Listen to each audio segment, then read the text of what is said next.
Ramos y García Agronegocios, embarques a frigorífico, negocios particulares, venta, arrendamiento y administración de inmuebles urbanos y rurales, consignación y venta de lana, granos y madera, remates por pantalla y de reproductores, integrante de Plaza Rural, porque lo mejor siempre está por venir.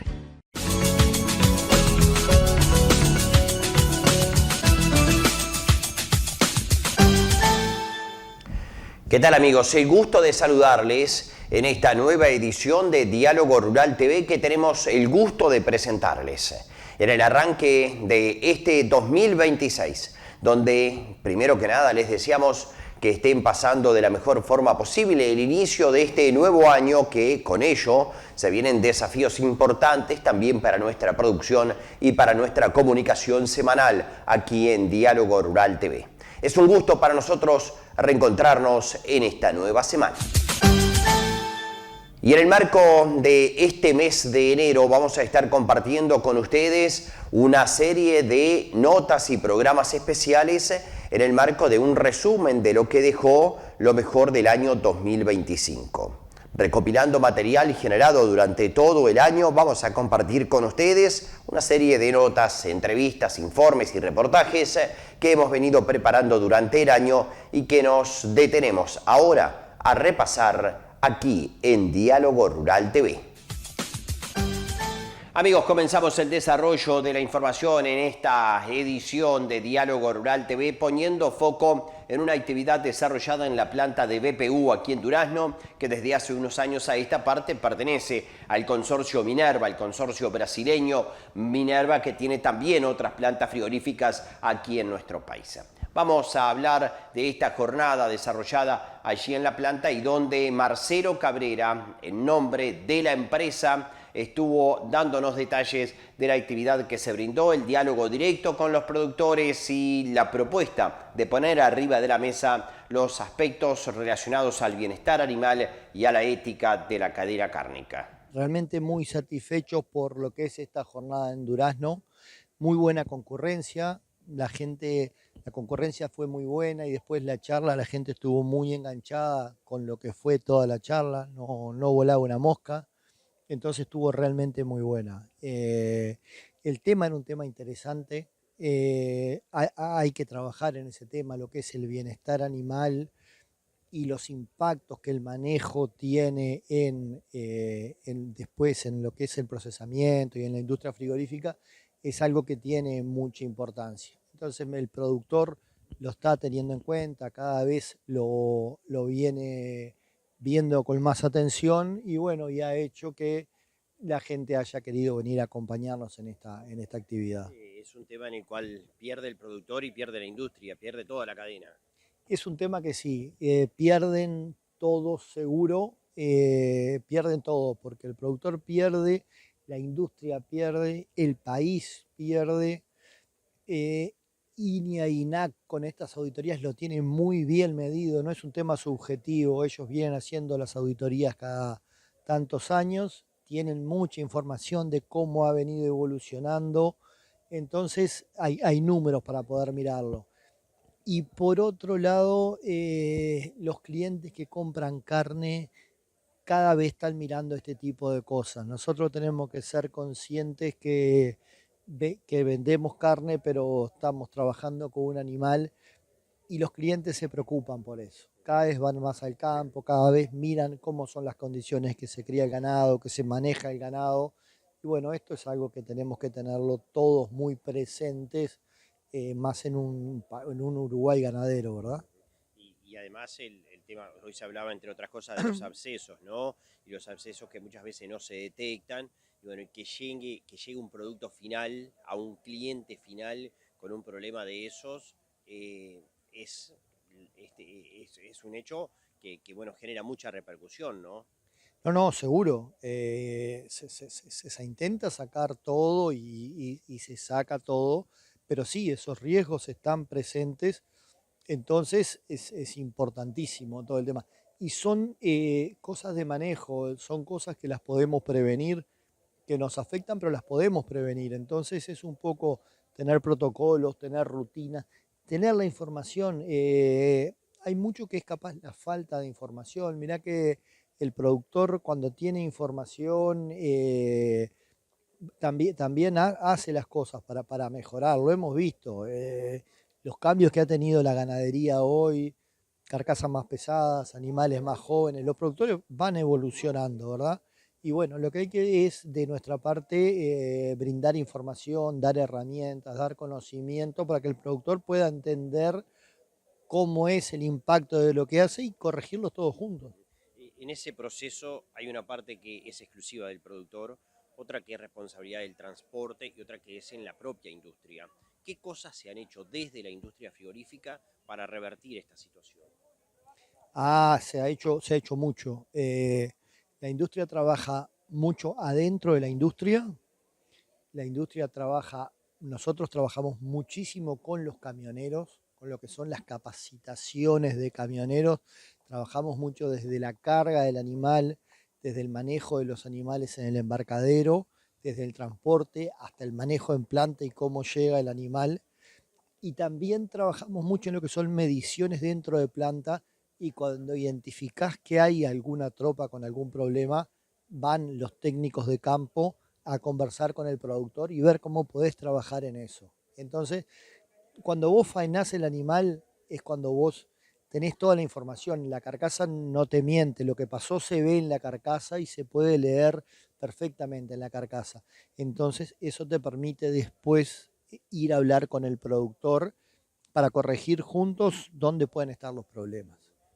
A nivel de lo que es la participación de los productores en la faena, ustedes decían que son pocos los productores que van realmente o vienen a la faena realmente a ver el producto final. Bueno, a nosotros nos acompañan bastante los productores. Hoy cuando mostraban un global de lo que es el país a nivel país. Y los productores no van mucho a la faena. Nosotros tenemos las plantas abiertas para poder recibir los productores. Nos gusta que la gente venga, nos gusta que la gente nos acompañe. Se aprende mucho en la faena, se ve realmente todo este tipo de problemas en faena se ve porque lo van a ver mirando su faena y su tropa, pero también se pueden mostrar problemas de otras tropas. Entonces, nosotros tenemos las plantas abiertas, gente en las plantas y para nosotros nos parece muy importante que el productor venga a ver una faena.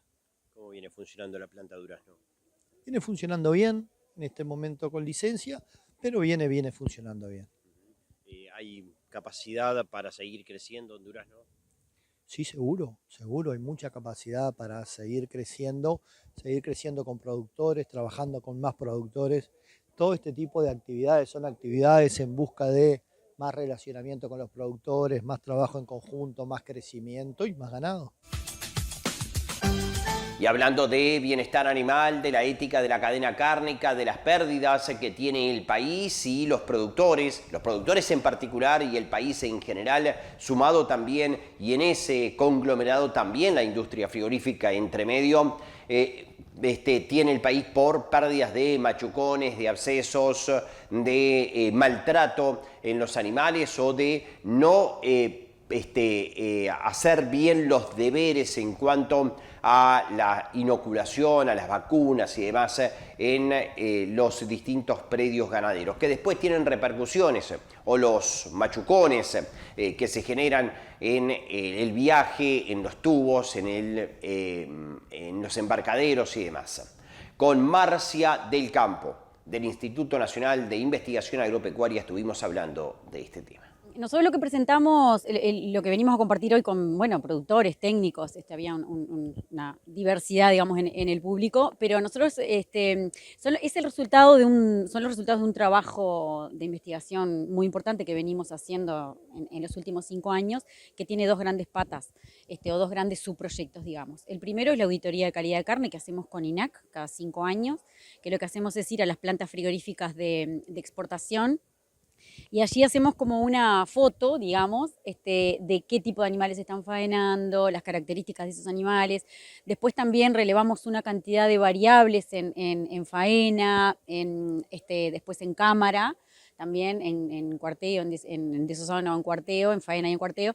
Y bueno, y allí relevamos una cantidad de variables de calidad de carne también propiamente dicha. De manejo de los animales mientras están vivos, después de características de las carcasas y después también de calidad de carne. Esto nos permite, lo hacemos cada 5 años, nos permite ver cómo van evolucionando ciertas características, cuáles son las principales limitantes que tenemos a nivel de la cadena cárnica, y además las cuantificamos, ¿no? A esas pérdidas o a esas limitantes que identificamos para tener una estimación de cuánto perdemos, cuánto pierde la cadena cárnica uruguaya por distintos factores.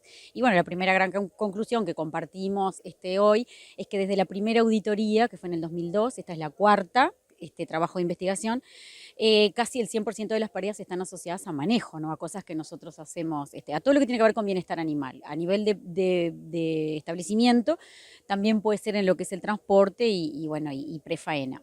Pero lo novedoso es que el segundo proyecto, en estos últimos 5 años, la innovación, digamos, es que hicimos el primer diagnóstico nacional de bienestar animal por teras adentro. Por primera vez el país tiene cuantificado y de forma objetiva y con un rigor científico muy alto, muy importante, cómo trabaja el productor durante toda la vida del animal y en todos los ciclos productivos, no cría, ciclo completo, invernada, pero hoy compartimos aquellas variables, digamos, o aquellos procedimientos, aquellas cosas que hace el productor, todo lo relacionado a la prefaena o al embarque, que puedan estar explicando gran parte de las pérdidas o las limitantes que identificamos después en frigorífico. Entonces está bueno porque vos mostrás por qué perdemos la mayor cantidad de dinero, por ejemplo, pH alto, cortes oscuros, hematomas, y después mostramos cómo trabaja el productor a nivel de campo. Entonces vemos que hay muchas de esas cosas que están explicadas por cosas que podríamos hacer mejor en los momentos preembarque. Y en el momento preembarque, precisamente, ¿qué cosas se pueden hacer mejor o habría que corregir? Bueno, por ejemplo, nosotros lo que vimos es que hay un porcentaje importante de productores que arman el lote de embarque el día antes de la faena o el día de la faena, que eso lo recomendable es hacerlo por lo menos 10 días antes de la faena, por más que después hagas todo el control de caravanas, cumpliendo con la normativa, pero digo, el armado del lote y la primera lectura de caravana, si chequeo, si está todo bien, tiene que ser al menos 10 días antes. Cosa de que previo al embarque vos tengas que hacer lo mínimo posible de manejo, de manipulación de los animales para no incrementar todo lo que es probabilidad de golpes, hematomas, estrés también, porque el animal se estresa igual que nosotros y el proceso del estrés, lo que pasa dentro del cuerpo, digamos, se consume todo lo que son las reservas del músculo, ¿tá? En forma rapidísima, inmediata, con un susto, vos consumís las reservas de los músculos. Y después te lleva entre 7 a 10 días alimentándote de forma correcta para reponer esas reservas, ¿no? ¿Y por qué son importantes esas reservas? Porque es lo que asegura que la carne sea de buena calidad. Si yo no tengo reservas en los momentos prefaena, en el momento de la faena del animal, no se da de forma correcta el proceso de transformación de músculo a carne, entonces el pH queda alto, está asociado a cortes oscuros. Es un proceso químico. Es un proceso bioquímico que se da a nivel de músculo. Si el animal gastó la reserva de glucógeno, de azúcar del músculo, ¿no? De azúcares complejos, para enfrentar una situación de estrés, para disparar del perro, de la picana, para enfrentar ese miedo, se consume ese glucógeno, cuando llega el momento, después lo subo al camión, el viaje, la bajada en un lugar novedoso, la espera, el traslado del cajón de noqueo, sigue consumiendo las reservas del músculo para enfrentar esa situación novedosa. Cuando el animal se faena no tiene reservas, no se da ese proceso de transformación de forma correcta y queda la carne de mala calidad, o pH alto por lo menos, ¿tá? Entonces, esto está bueno compartir con el productor y mostrarle, a ver, siempre hay que tratar bien el animal porque tiene un componente ético, por supuesto, fundamental, pero además tiene un impacto clarísimo en lo que es también la calidad del producto. Por ejemplo, un ejemplo es eso, el armado del lote. Otro ejemplo es el recorrer distancias muy largas para llegar al embarcadero, que aunque lo hagas al paso y sin estrés, por el simple ejercicio físico se consumen las reservas de glucógeno del músculo, entonces otra vez, lo mismo. Una vez que sube al camión empiezan todos procesos novedosos que ya son estresantes de por sí, pero que son inevitables. Entonces yo tengo que asegurarme que todo lo que hago antes de subir al camión sea de forma correcta para no gastar un micromol de glucógeno del músculo, ¿no? Que lo poco que se tenga que gastar sea por lo que es inevitable. Porque es un proceso irreversible en Irreversible. las horas que... Es lo que te decía, para reponer ese glucógeno que vos perdés en segundos por un susto, por una correteada, por una picana, por un perro que corretea al animal, te lleva 7 a 10 días reponerlo comiendo bien. O sea, que no es que en la noche que están en frigorífico reponen y después está todo bien. No. Bien alimentado un animal que perdió las reservas de glucógeno le lleva 7 a 10 días reponerlo. El tema de los hematomas. Bueno, el tema de los hematomas es clarísimo, ¿no? Un hematoma es por un golpe. Entonces, a veces pueden ser golpes que no son producto de un maltrato o de un manejo inadecuado, violento, corriendo, usando marlapicana, pero cuando son hematomas de severidad 2, o sea, que llevan a músculo, que provocan dolor y además implican pérdidas muy importantes de carne y también se puede comprometer el calibre del corte afectado, ahí indudablemente es un mal manejo, ¿no? ¿Cuánto queda el hematoma? O sea, ¿cuánto de historia puede tener para atrás el hematoma? Dependiendo de la severidad es lo que demora en resolverse, ¿tan? Pero lo que sí tengo que decirte es que nosotros no vimos en las 4 auditorías que hemos hecho, todos los hematomas que revelamos son recientes y hemorrágicos, o sea, de muy poca duración, muchísimos hemorrágicos, pero todos vos por la coloración podés estimar el tema de la duración. Que se infiere que es en el proceso de embarque. Es por lo menos desde el predio hasta la llegada. Puede haber sido por manipulación en el predio, por manejo en el predio, todo esto que decíamos, ¿no? Que se hacen procedimientos que de repente no son necesarios, como caravaneo. Eso todo hay que hacerlo al menos 10 días antes del embarque para que si hay un hematoma se resuelva, o sea, si es antes mejor, para poder recuperar el glucógeno del músculo, etcétera. Pero digo, el 100% de los hematomas que nosotros relevamos en las 4 auditorías son recientes. No tenemos hematomas ni siquiera tirando ni negro ni amarillo, ni que la coloración te va permitiendo inferir un poco la edad del hematoma. Hay pérdidas muy importantes por esto. Por hematomas. En general. Y sí, tenemos nosotros el cálculo que lo vamos perfeccionando, auditoría a auditoría. Nosotros lo que tenemos estimado es que se pierden unos $18 por animal por todos estos defectos. Un 99% está asociado a bienestar animal y el 76% es por pH alto y corte oscuro y hematomas. En el caso de pH alto y corte oscuro es un dólar y algo más que por hematomas. Esto es en los animales afectados, o sea, los que presentan, no es un promedio nacional. No. Esto es el promedio llevado a los 2 millones, a 1.980.577 animales faenados en el año, o a 2 millones según el número de animales que se hayan faenado ese año, es llevado a la faena nacional. A la faena nacional, o sea que Sí, es un si lo haces promedio. por el número de animales afectados da bastante más. Exacto. No, y además también tener en cuenta, como te decía, ¿no? Nosotros hacemos un cálculo, por ejemplo, para pH alto, corte oscuro y hematomas, no hacemos el cálculo sobre todos los cortes, en lo que es el cambio de destino, ¿no? Por ejemplo, un corte afectado por un hematoma de severidad 2, vos tenés que se remueve eso se remueve, y podés afectar la forma del corte o el calibre, el peso. Eso, por supuesto, es un mercado de menos valor, ¿no? Pero ese cálculo que nosotros compartimos hoy lo hacemos con algunos cortes, no con todos. O sea que es una punta del iceberg, es bastante más, ¿no? Esto es una estimación de los cortes que elegimos para hacer los cálculos. Había un dato que tú compartías en la charla del tema de la remoción de los abscesos. Bueno, los abscesos también. Nosotros lo que mostramos son abscesos de cogote y visibles. Pero hay una cantidad de abscesos que no son visibles porque no son el bulto, sino que son para adentro o microabscesos. Después Carla Vera compartía lo que ellos tienen, que tienen como un 16%, creo que dijo, de abscesos en el trasero, que por ejemplo en la picaña o en la tapa del cuadril pasa mucho, que a veces Brasil es la que se nos queja ¿no? Cuando llega el contenedor y los clientes se quejan porque cortan y ven el absceso. Entonces, por supuesto, siempre vamos a vacunar en el delantero, pero además cambiar agujas, desinfectar, porque también es importante el procedimiento doloroso, además de que el corte sea valioso, ¿no? Y viste que por un absceso podés perder hasta 3 kilos de carne antes del peso de canal caliente. Por un absceso chiquito así. A eso iba. Un absceso de 2 a 8 centímetros, la autoridad sanitaria y una persona del ministerio que está haciendo la remoción de ese absceso, ya te digo, por motivos higiénicos sanitarios, eso se destruye. Y bueno, y ahí el productor no se entera. El productor no se entera, en los abscesos no se entera. Y generalmente el tema de abscesos es un problema de productor. Quiero decir, cuando viene el primer animal con absceso es muy probable que en esa tropa haya muchos, porque es la forma como vacuna ese productor.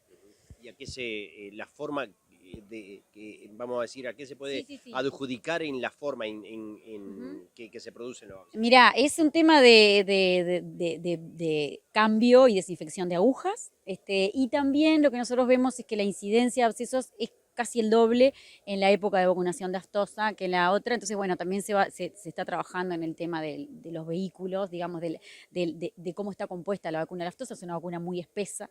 Entonces ahí hay que tener más cuidado todavía, a pesar de que son dosis pequeñas, de cómo se vacuna. Pero lo fundamental es cambio de agujas y desinfección de agujas, al menos cada tubada, ¿no? Cada 7, 10 animales. Es simplemente cambiar el chip y cambiar, no te lleva más tiempo.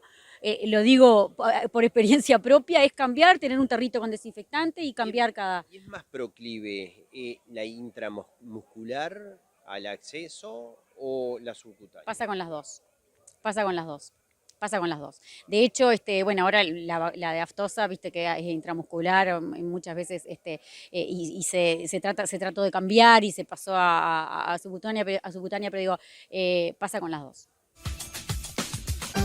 Ramos y García Agronegocios, Embarquiza Frigorífico, negocios particulares, venta, arrendamiento y administración de inmuebles urbanos y rurales, consignación y venta de lana, granos y madera, remates por pantalla y de reproductores, integrante de Plaza Rural, 19 de abril 1107, Durazno, teléfonos 4362-6513 y 3917. Ramos y García Agronegocios, porque lo mejor siempre está por venir. Estuvimos en el campo del Altillo, que pertenece al Instituto Nacional de Colonización, allí en Ruta 19, departamento de Durazno, zona de Puntas de Herrera, donde se estuvo desarrollando la presentación de los resultados de este año, pero también una recorrida de campo mostrando lo que son las distintas categorías que están allí en este establecimiento, que tiene una experiencia colectiva de recría de hembras, donde ingresan las terneras y se van las vaquillonas preñadas. Participan productores que están en este sistema, pertenecientes a la cooperativa del Fogón, a el grupo de productores de la Colonia Gallinal y la Liga del Trabajo del Carmen. Sobre el funcionamiento del campo de recría, hablamos con el ingeniero agrónomo Francisco Itzaina, responsable del establecimiento. El Altillo es un emprendimiento que considero muy lindo, con un impacto también que considero importante en muchos productores que participan desde el principio. Estamos hablando de más de 40 productores que mandan sus terneras acá. Son 940 hectáreas, el cual brinda servicio de recría a esos 40 productores vinculados a 3 instituciones de la zona de acá de Sarandí de Chí, Villa del Carmen y norte de Florida.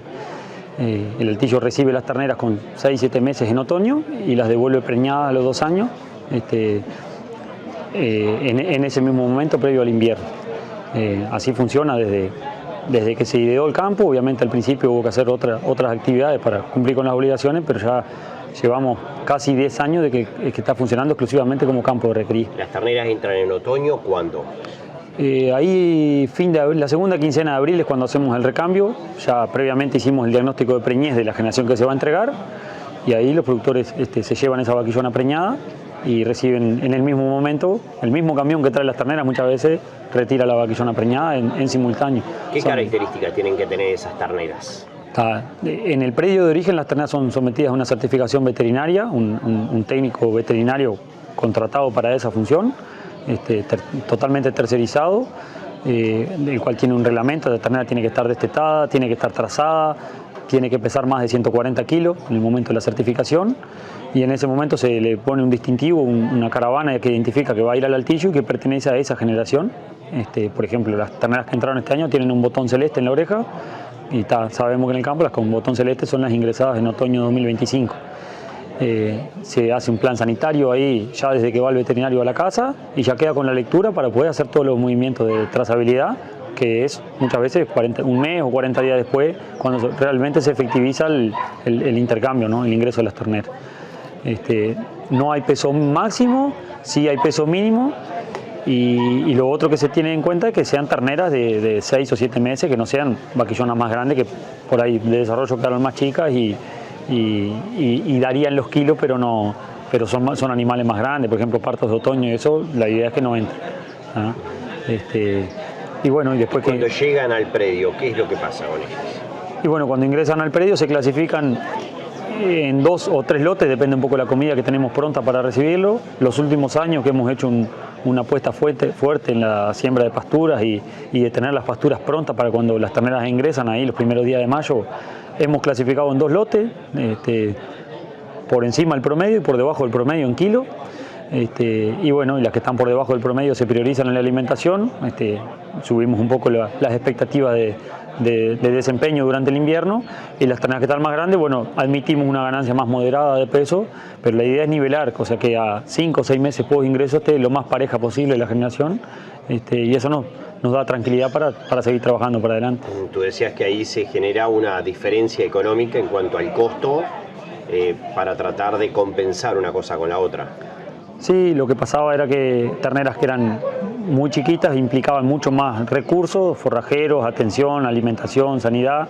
Y bueno, hace un par de años se implementó un pastoreo, un sobrecosto adicional para esas terneras que el peso mínimo te dije que era 140 kilos en la certificación, pero las terneras que están entre 140 y 160 kilos cuando ingresan al campo, esa ternera tiene un sobrecosto extra para intentar que los productores hagan un esfuerzo por mandar las terneras mejores. Básicamente es un poco esa la idea, y la verdad que desde que se implementó, el primer año había 200 terneras en ese rango, el segundo año había 20 y este año había 10 terneras que pagaron ese sobrecosto.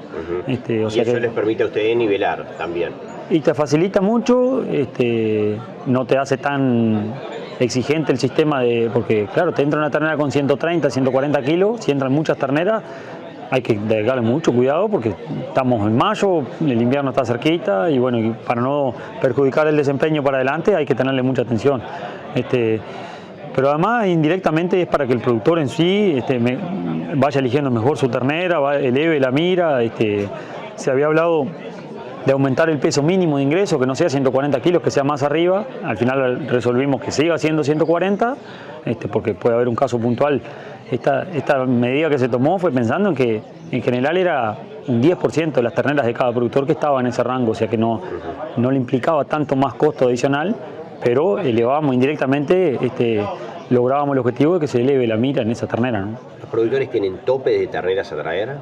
Sí, hay un tope de terneras a traer, porque gracias a Dios siempre hay lista de espera para entrar. Algún año puntual que por X motivo se baja algún productor que había inscrito las terneras previamente, bueno, la carga hay que completarla y ahí se abre un poco más la posibilidad. Alguno que de repente nos daba 20 terneras, pero sabemos que tiene posibilidad de mandar alguna ternera más, se abre la posibilidad. Pero en general hay un tope en 30 terneras por productor y no hay un mínimo. Hay productores que mandan 2 terneras, 3 terneras, no hay un mínimo en ese sentido. ¿Y ese tope se mantiene todos los años o varía de un año a otro de acuerdo a la disponibilidad que haya? No, el cupo máximo lo resolvemos en conjunto con aspecto técnico, productivo, cómo están las pasturas, cómo está la generación de ternera que queda en el campo, o sea, porque nosotros tenemos 2 años las terneras. En la mitad de camino sabemos cuántas vaquillonas tenemos y cómo están para prepararlas para la inseminación del año siguiente. Entonces eso también juega un poco los números, cómo venimos económicamente. La fuente principal de ingreso del campo es el pastoreo, entonces si podemos darle los recursos y metemos más ternera, obviamente a los niveles de ingreso del predio es mejor, pero siempre con el objetivo de cumplir los requisitos de una ternera y de lograr una buena recría. No tiene sentido tapar de terneras el campo porque sería una mirada muy de corto plazo que al productor después no le termina sirviendo. En general, después de muchos años más o menos nos manejamos entre 500 y 600 terneras de ingreso por año. Si un año entran 600, el otro año sabemos que no nos podemos pasar de 520, 530 y ahí lo vamos piloteando. Con ese número, para llevar la unidad ganadera, la carga de invierno anda entre 0,8 y 0,9. Esa es la dotación de invierno. Y bueno, el sistema se va cargando porque con los kilos, en la medida que va pasando el tiempo, las terneras están más pesadas, las vaquillonas están más pesadas y bueno, la carga máxima es en otoño cuando hacemos la entrega de las vaquillonas, que tenemos 2 generaciones de animales grandes, ¿no? ¿La cantidad de animales se distribuye por productores o por instituciones que participan del proyecto? El reglamento dice que es un tercio para cada una de las instituciones. Lo que pasa es que hay instituciones que por ahí no cubren ese cupo, entonces le asignan el saldo a otra institución que sí lo pueda cubrir. ¿Ese saldo es variable de un año a otro, todos los años se respeta ese un tercio, o el que gana un determinado cupo se mantiene para los siguientes años? No, o sea, hoy si una de las instituciones no completó el cupo, pero el año siguiente sí lo completa, la institución que había ocupado ese lugar debe buscar la vuelta o asignar menos terneras por productor. La idea es que si la institución logra completar el cupo, tenga la prioridad. Francisco, esa ternera cuando llega, tú decías que tienen que tener las pasturas prontas. ¿Qué pasturas? ¿Qué usan?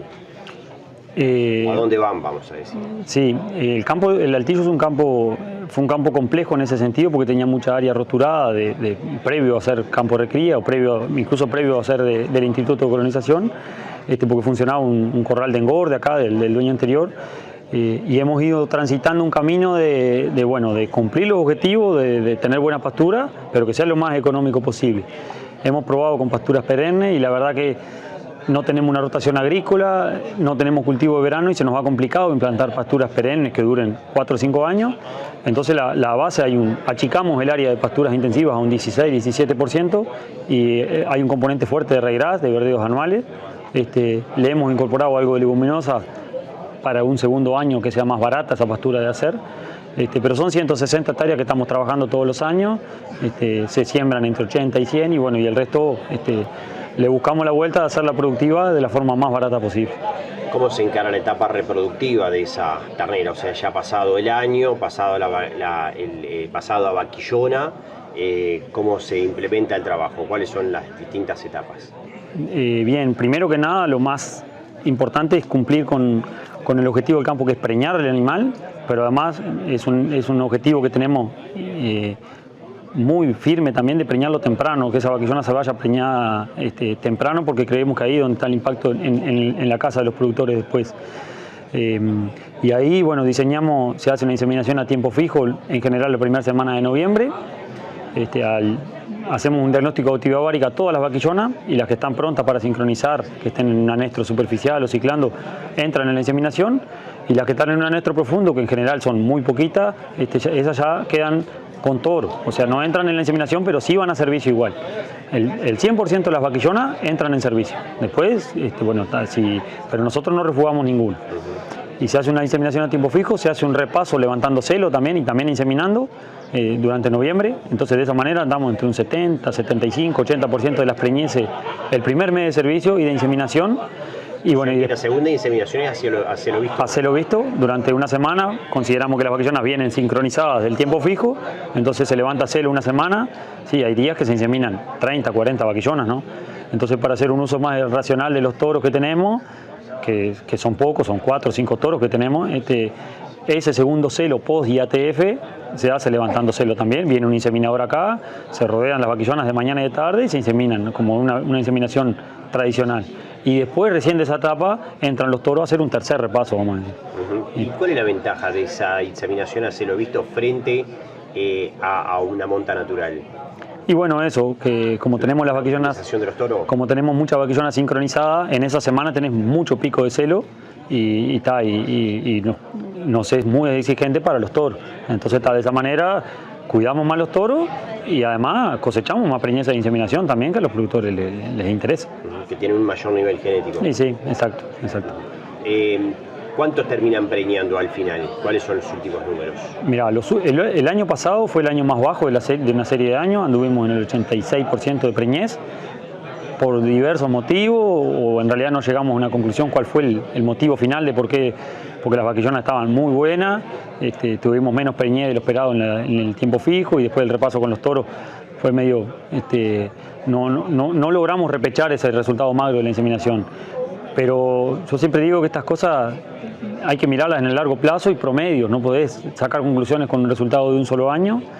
Y bueno, los resultados de preñez andan siempre entre el 90 y 92%, es la preñez global del Altillo, de los cuales entre 50 y 60% es preñez de inseminación a tiempo fijo.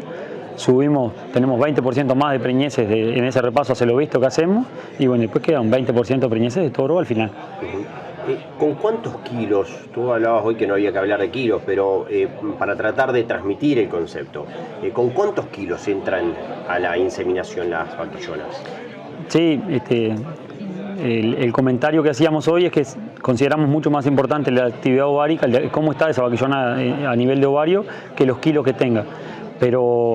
Y andamos entre 350, 360, son los kilos que estamos entrando en la inseminación en los últimos años.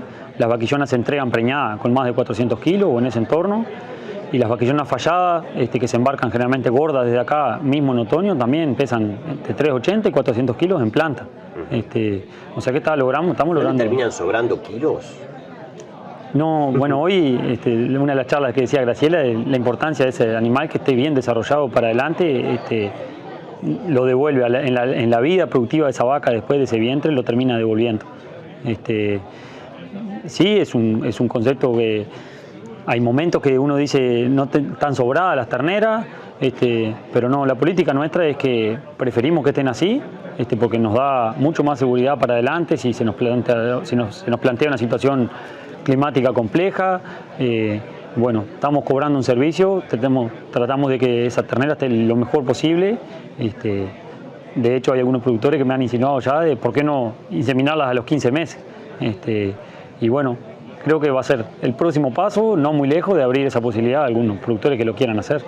¿Cómo se lleva adelante la etapa reproductiva y también la atención sanitaria en el establecimiento El Altillo? Lo hablamos con el veterinario, el doctor Juan Andrés García Pintos, con quien tuvimos el gusto de repasar los distintos eslabones de cómo es el funcionamiento, qué tecnologías usan y cuáles son los resultados que tiene.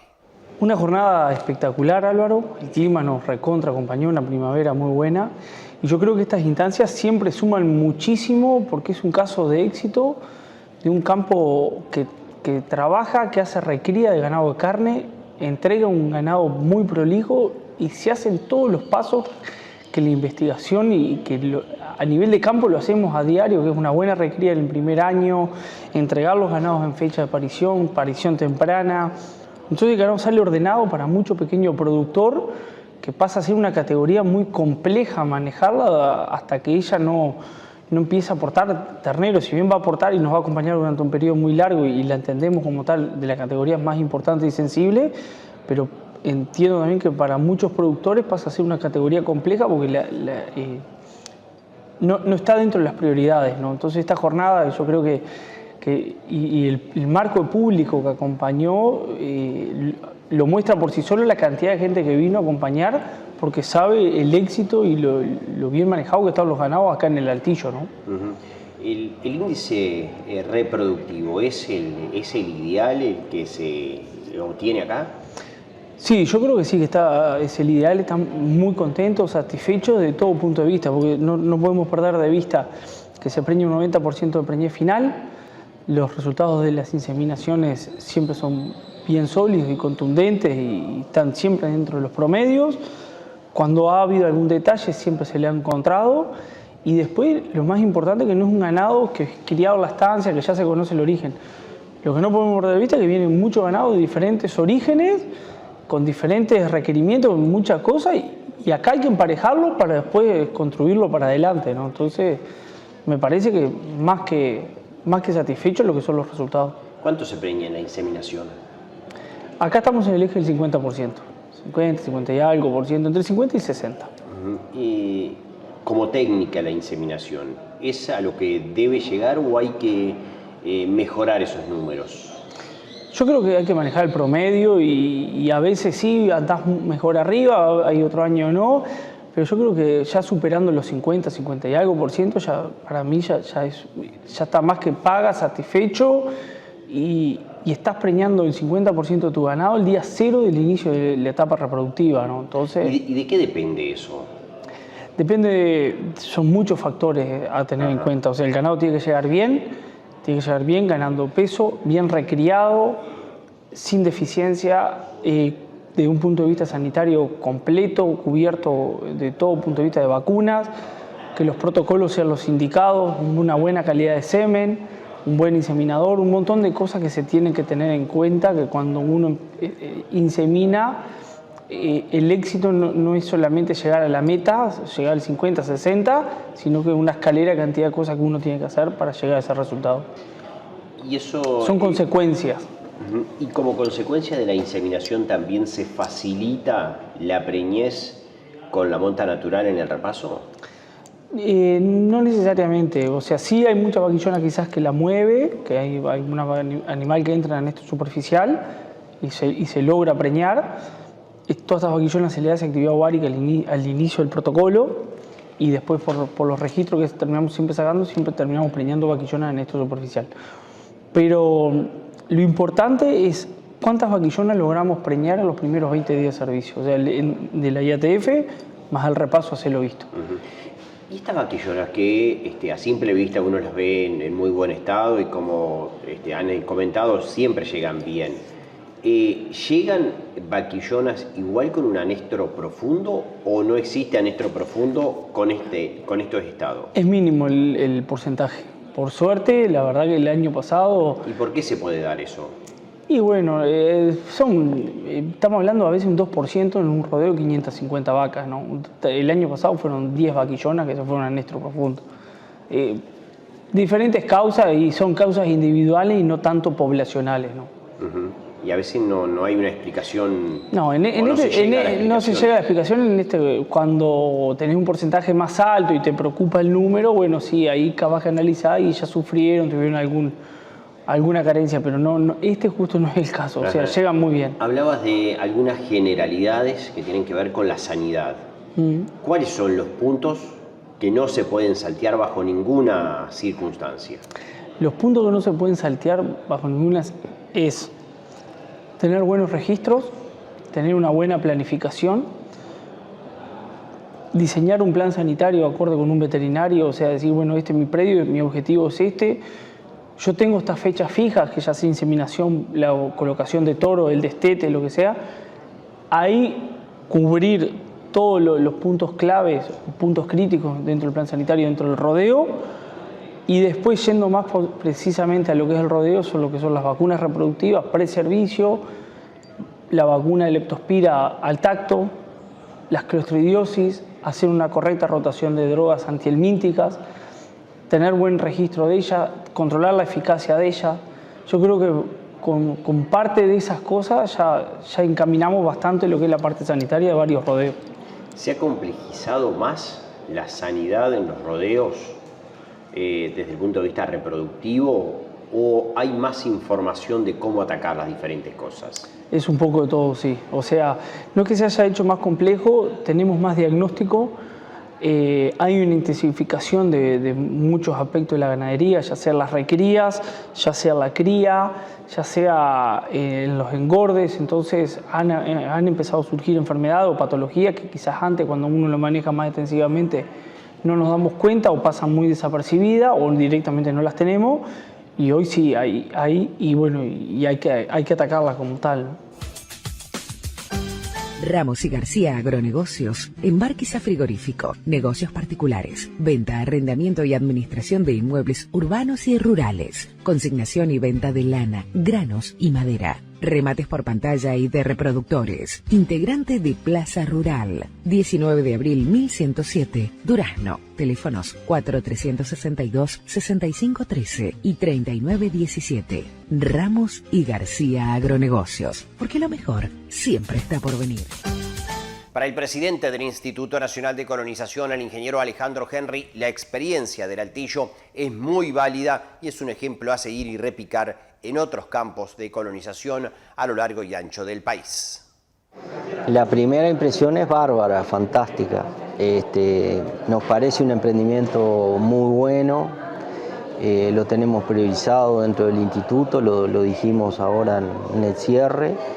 El instituto, los emprendimientos colectivos están muy priorizados dentro del mismo porque vemos que reforzamos la acción de los colonos, se le quita trabajo al productor y todo esto tira después en el predio en forma individual, lo ayuda mucho porque le quita una parte del trabajo que realiza hoy el productor en su predio, se lo quita, le permite aumentar la dotación en vacas de cría y bueno, y el aporte genético de estas vaquillonas que van inseminadas a los predios de los productores, con tasas de ganancia muy buenas, con preñez muy buena y muy adelantadas en el tiempo del parto. O sea, va un ganado que va a parir prácticamente todo en septiembre, lo cual nos permite que la segunda cría, que todos sabemos que es un poco la más complicada, nos da tiempo para una recuperación del estado de la vaca en el predio ya del productor. Y bueno, la verdad que muy contento de que Colonización esté de alguna manera colaborando en el desarrollo de la zona. Lo decíamos, no solo de los colonos, sino acá mandan terneras, productores que no son colonos. Y bueno, vamos a seguir trabajando en esta línea que nos parece la más acertada para ayudar al desarrollo de la gente, ¿no? El apoyo de Colonización en el sector ganadero va con estas herramientas, va con el desarrollo de campos de recría. Sí, va con el desarrollo de campos de recría, que ya tenemos muchas experiencias, no solo esta, sino que en otras zonas del país también.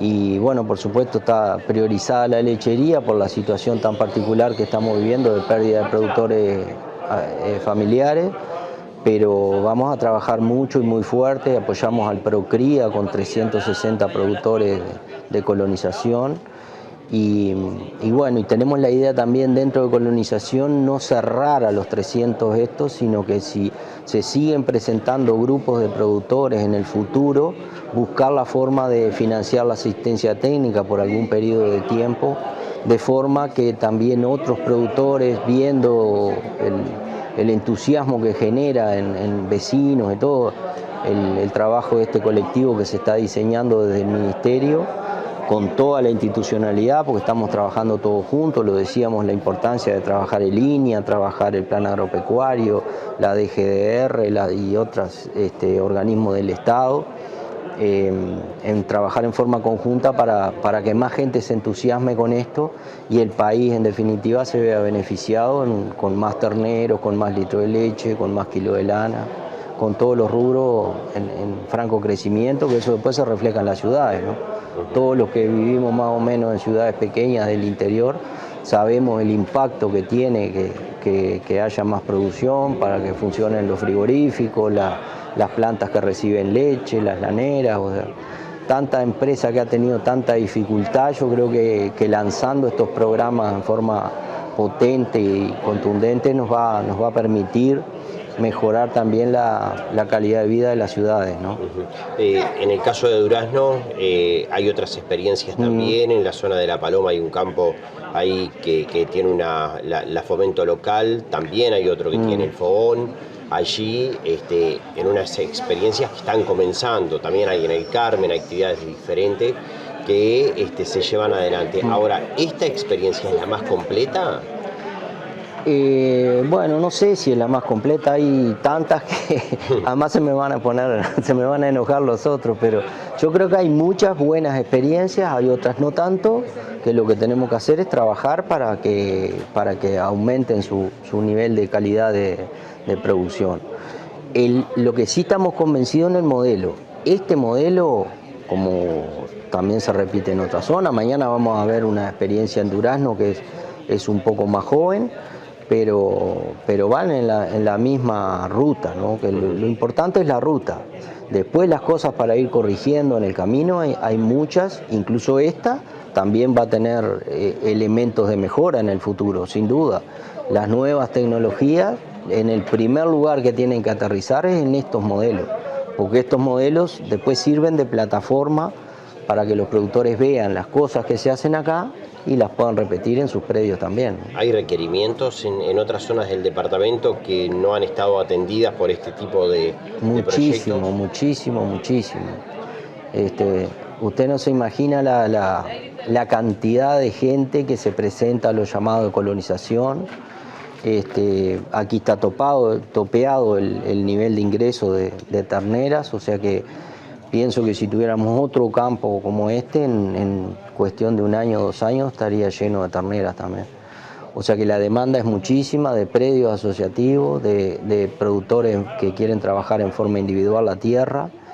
Y la verdad que la oferta que tenemos en el instituto de fracciones que se van liberando es muy poca. Se presentan 40, 50 personas por llamado a cada fracción. Y bueno, hay lugar para una familia nomás en esos casos.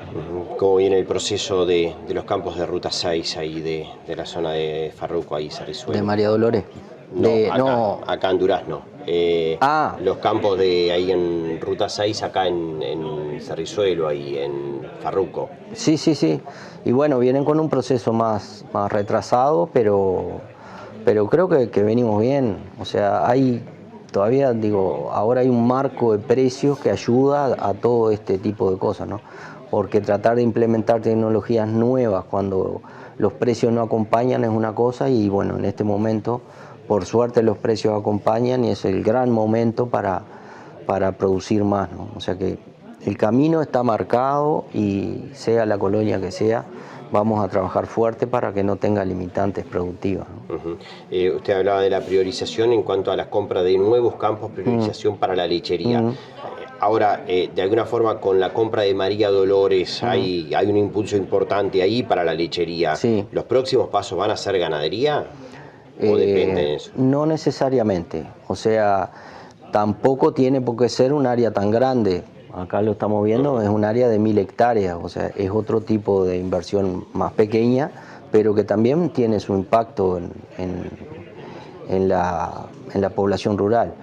Así que no está priorizada la lechería, tenemos alguna zona con bastante urgencia de alguna compra importante de tierras, con empresas con cierta problemática de recibo de leche, que bueno, la tenemos como objetivos prioritarios, pero estamos buscando los mecanismos para ver si podemos acelerar el proceso de inversión en tierra de forma de impactar lo más rápidamente posible. Estamos trabajando muy bien con la Corporación para el Desarrollo, con el Banco República, obteniendo líneas de crédito, no necesariamente solo para compra de tierra, sino también, lo decíamos, para apoyo a los productores, para ganado, para pastura, para riego. O sea, nos vamos a integrar al Plan Nacional de Riego, estamos trabajando con varios proyectos en ese sentido. Y bueno, y María Dolores va a ser una gran plataforma de riego, ¿no? Entonces, un lugar donde tenemos 10 pivot, algunos estamos pensando que puedan ser usados en las unidades individuales de los tambos, para tener algunos tambos con riego de pasturas. Estamos trabajando con los técnicos para terminar un diseño que nos convenza a todos, ¿no? De que María Dolores no sea solo un banco de forraje, un campo de recría y 16 tambos, sino también que sea una plataforma tecnológica para transmitir todos los nuevos paquetes tecnológicos que tiene disponibles. Ramos y García Agronegocios, Embarquiza Frigorífico, negocios particulares, venta, arrendamiento y administración de inmuebles urbanos y rurales, consignación y venta de lana, granos y madera, remates por pantalla y de reproductores, integrante de Plaza Rural, 19 de abril 1107, Durazno, teléfonos 4362-6513 y 3917. Ramos y García Agronegocios, porque lo mejor siempre está por venir.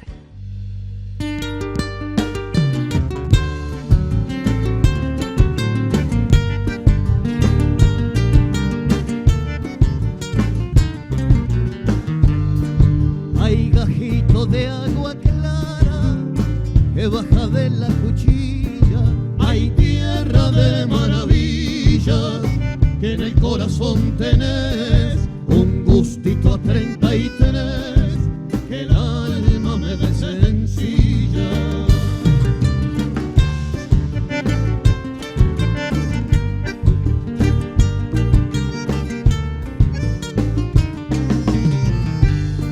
Lomo de cuchilla grande, casi con sol a la mano, sentimiento soberano que guardo en el corazón, aliento de tradición, es un territorio paisano.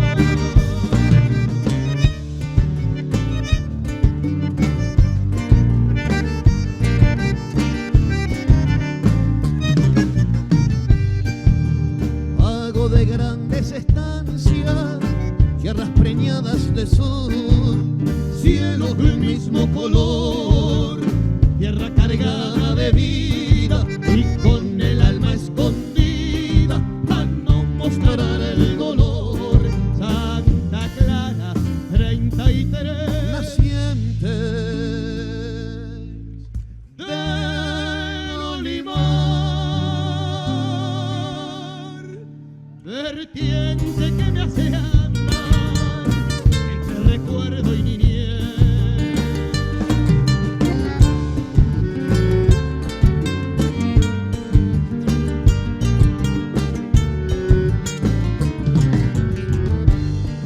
Olimar, mi viejo río, sigo tu ejemplo, cantor, no me vencerá el dolor y no escucharás mi llanto, que si me aprietan aguanto como el niudo potreador.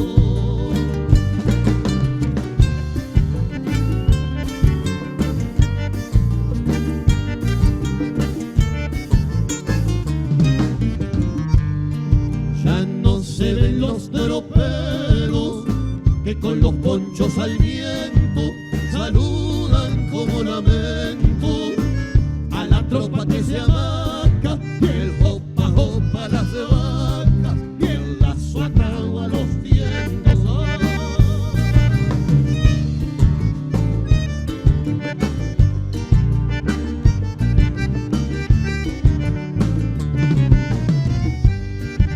Y con el cielo tan cerca, y con el sol a la mano, y con el aire paisano, y pa' donde Dios lo mande, no hay sentimiento más grande que andar libre y soberano. Canta Clara, 33 nacientes del Olimar, vertiente que me hace andar entre recuerdo y niñez, vertiente que me hace andar entre recuerdo y niñez, vertiente que me hace andar entre recuerdo y niñez.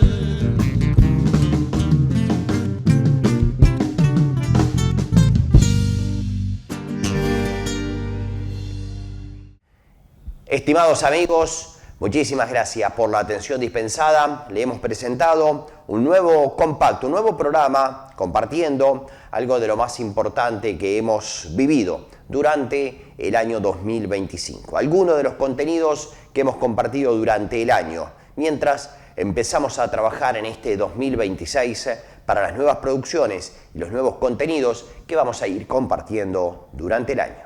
En una semana nos reencontramos en esta pantalla. Muchísimas gracias. Buena semana para todos.